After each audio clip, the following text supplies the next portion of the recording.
We're going to start chapter 4, ratios, today. So you can see that you need to know how to factor numbers, how to find the multiples of a number, and to do common measurement conversions using the metric system or the American Standard Version. So you can see our big idea, which you guys can find on page 114 of your textbook, is that you can use a ratio to compare two quantities, and you can use ratios to solve problems. We can see that God acts in an arranged manner. We can see his orderliness. His creation reflects his organization, and regular patterns are abundant throughout creation. So we've talked since the beginning of the year that math is the language of science, and the science is the study of God's creation. So since we can learn in obviously these sections of the Bible, but also many different sections as well, that God is very ordered and organized, and he created his world and universe in 6 days and then rested on the seventh, we can, throughout ratios, see that different organization and orderliness. We can also find joy in the discovery of God's rich and abundant patterns in his creation. We can give glory to God for how his works are displayed through his language of math, so we can worship him and be in awe of that. Things that we've already learned are how to express fractions as equivalent fractions by either multiplication or division. If we divide, that would be simplifying it. If we multiply to find an equivalent fraction, we'd just be making that fraction larger. We know how to write equivalent fractions, and we know how to write fractions in simplest form. That would be using division to write a fraction in a lower form. We can convert measurements in one unit of measure to another. So for instance, if I had 1 meter, I should know how many centimeters that is. There's 100 centimeters in a meter, so I would just multiply the 1 meter times 100 to get that it is equal to 100 centimeters. And I can use bar models to interpret how things compare from one to another. Don't forget to do your vocabulary before you turn in your notes. We have equivalent ratios. You need to define that and put an example. Ratio, again, define, put an example, simplest form, and then term of a ratio. Make sure you put the definition and an example. So today we're going to start lesson 4.1, which will be comparing two quantities. The objective that you should be able to do after you finish this lesson is to write ratios to compare two quantities, interpret ratios given in fraction form, use a ratio to find what fraction one quantity is of another, or how many times as great one is as the other.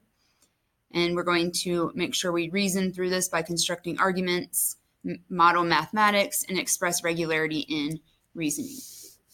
Okay, so again, just like normal, you can go through the learn section if you need more help after we do the lesson. So we are going to skip forward and do some of the guided practice. So if you go to page 120 and look at number 2, it says Mrs. Carter buys 4 bags of apples and 7 bags of oranges. Each bag has an equal number of fruits. The ratio of the number of apples to the number of oranges is 4 to 7.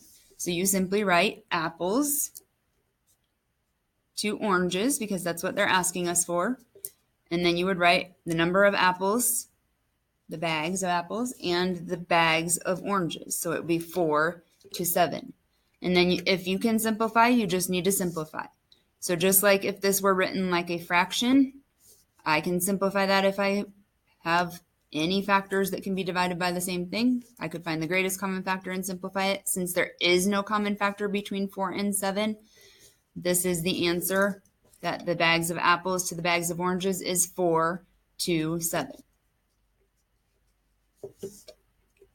Number 3 says Desiree has a cat that weighs 12 pounds. So I could write I have a cat that's 12 pounds and a dog that weighs 13 pounds. I've checked and they are in the same measurement. They're both listed in pounds. One's not ounces, the other's not pounds, so I don't need to convert.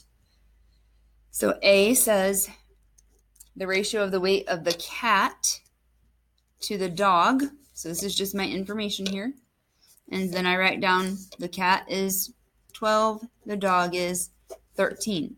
I can check it with a fraction if I want to see if I can simplify, and I cannot. So this is the answer for A. B says the ratio of the weight of the dog to the cat, oops, put G, to the cat is 13 to 12. And again, you can't simplify. So it does matter the order that you write the ratio in, depending on how they say it. So this is cat to dog, 12 to 13. Dog to cat is 13 to 12. Okay. And then remember I said these were both in pounds? What if this would have been listed in pounds and this had been listed in miles? Could I write those as a conversion? As a ratio? Could I convert them? So can I change pounds into miles? One's the measurement of a weight and the other is a measurement of a length. So first of all, there would have been a mistake if we're measuring the weight of the cat and dog. Second, I can't convert pounds into miles, so I wouldn't be able to list that as a ratio. In order to list something as a ratio, it has to be able to be converted into the same measurement. So if I have number 4, it says, state whether each of the following can be expressed as a ratio. 6 kilograms and 84 kilograms. Okay, so I'm looking at the measurements, kilograms and kilograms. Do I have to convert anything? The answer should be no. They're both in kilograms. So if I don't have to convert, could I write this as a ratio? The answer is yes, I could. Would I need to simplify? Yes, I would need to divide at least by 2. So this would be 3. And this would be 42. And then you should know that I can simplify again by dividing by 3.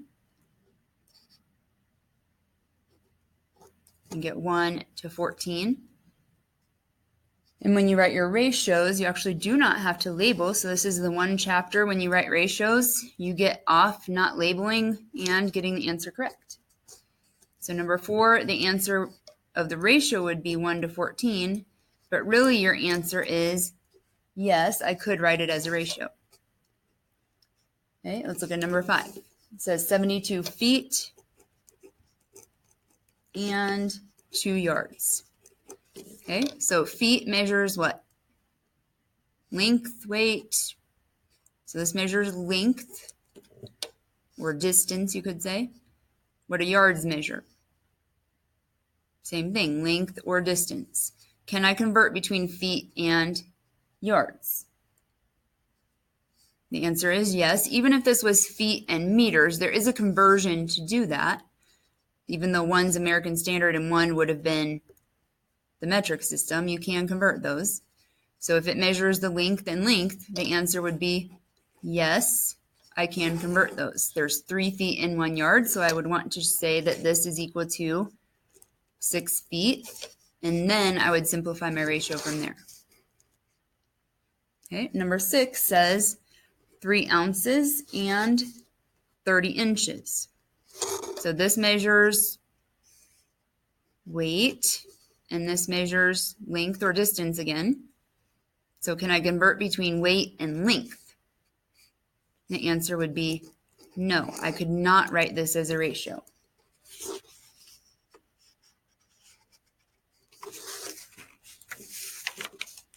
Okay, so then we're going to do some problems with conversions.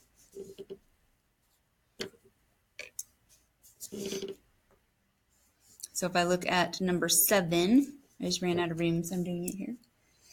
I have 13 centimeters to 2 meters.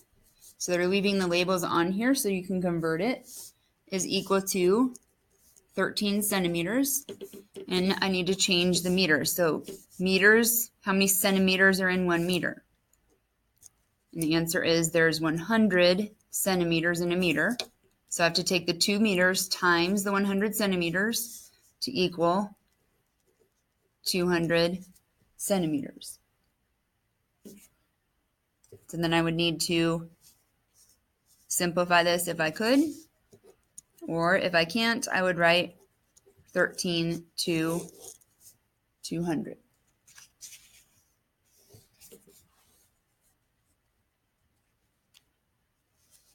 Okay.